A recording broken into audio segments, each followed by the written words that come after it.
네, 주말 동안에 나왔던 중요한 이슈들을 함께 체크해 보도록 하겠습니다.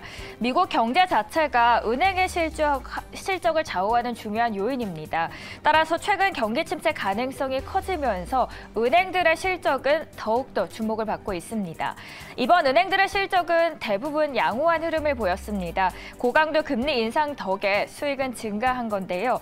JP모건 체이스는 아마 많이 듣고 가장 익숙하신 대표 은행 중 하나시죠. 비록 순이익이 1년 전보다 줄기는 했지만 걱정했던 것만은 아니었습니다. 그리고 웰스파고 역시 모두 기대를 웃돌았고요. 시티그룹은 턴어라운드가 정상 궤도를 이어가고 있음을 확인을 했습니다. 하지만 악마는 또 디테일에 있다고 하죠. 겉으로 보기에는 좋아 보였지만 가까이 들어가니 상황은 조금 달랐습니다. 앞으로 부실 가능성에 대비해서 대손 충당금 적립을 늘린 것은 은행들에게는 다소 부정적인 영향을 미친 겁니다. 월가의 왕이라고 부르는 JP모건 CEO는 경기 침체를 예상하지 않는다고 하면서도 경기 불확실성에 대한 경고를 내놓습니다.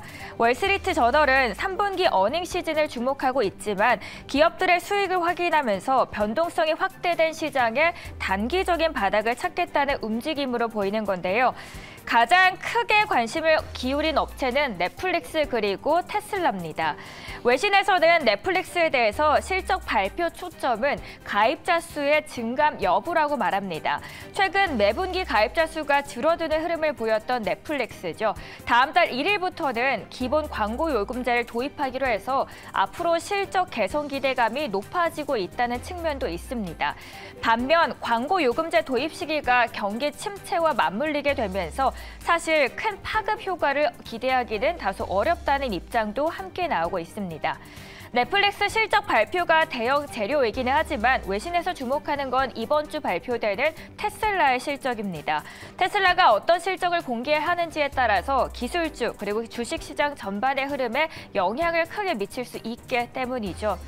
야후 파이낸스에서는 보면 앞으로 전망이 나쁘지는 않다고 경고를 했습니다. 그리고 투자은행 웰스파고도 테슬라의 분기 실적 전망에 대해서 기대감은 높였습니다.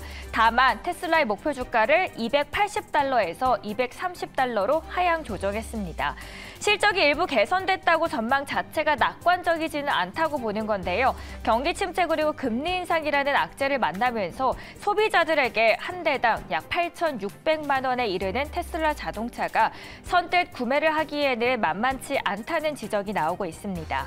다만 테슬라가 19일 또 한 번 예상을 깨는 깜짝 실적을 공개하게 되면 적어도 단기적으로 가라앉았던 시장 분위기는 주가의 상승 흐름을 미칠 수 있다는 영향도 함께 제기되고 있습니다.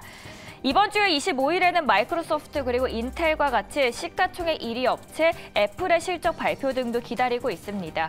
주식시장의 상승세 반전에 성공할지가 이달 중순과 하순에 뉴욕 증시가 최대 관심사로 전망이 되고 있는데요. 본격적인 기업 실적 시즌이 시작되고 다음 달 8일에 중간 선거가 예정되어 있다는 점을 감안하면 이제 주식시장이 서서히 달아올 수 있다는 기대감도 조금씩 나오고 있습니다. 여기서 방금 중간 선거가 있는데 왜 상승장이 되는지 하실 수 있는데요. 역사적으로 중간 선거가 있었던 해에는 바닥을 찍으면서 4분기에는 상승기를 보여줬기 때문입니다. 다만 10년 만기 국채 수익률이 또 4%를 돌파하면서 심리적인 저항선이 무너진 데다가 바다 건너 영국의 재정 적자 문제까지 겹치게 되면서 안심할 수는 없다는 입장도 함께 제기되고 있습니다. 이번 주 실적 시즌을 앞두고 있었던 은행들의 실적 그리고 특히 주목되고 있는 넷플릭스 그리고 테슬라에 대해서 자세히 알아봤고요.